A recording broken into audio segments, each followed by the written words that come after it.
Magandang araw po sa inyo, Ginoong Alvarez. Ako nga po pala si Yola Riagipayo mula sa Departamento ng Tourism.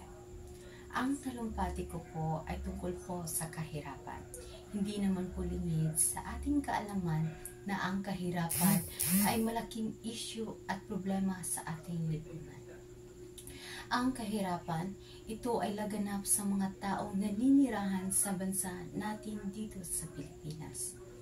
May maraming tao ang naninirahan sa lansangan at may maraming tao na nanlilimos sa gilid ng kalsada. Ano ba ang sanhi nito? Paano natin ito maiiwasan? Karamihan sa iba, isinisisi ang kanilang ang paghihirap sa mahal ng presyo ng bilihin at sa kakulangan ng tulong mula sa gobyerno.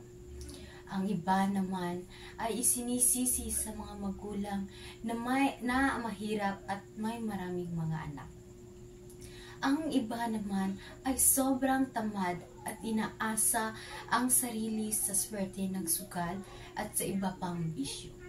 Isa lamang ito sa mga dahilan ng kahirapan. Ang iba, ang karamihan naman ay naniniwala na kapag pinanganak kang mahirap, ay mamamatay kang mahirap.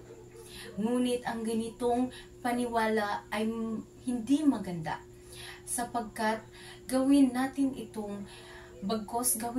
itong sandata at inspirasyon upang maiahon natin ang ating sarili sa landas ng kahirapan. Uwasan natin ang maling disposisyon sa ating buhay. Naniniwala po ako na ang mga magandang buhay ay pinaghihirapan at pinagpapaguran.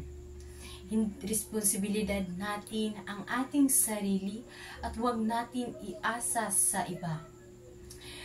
Simulan mo ang pagbabago sa iyong sarili at kung gusto mong may pagbabago sa iyong buhay at sa mga susunod mo pang henerasyon, para tayo ay makaiwas sa kahirapan at may magandang kinabukasan ang ating susunod na henerasyon. Yun lang po at maraming salamat.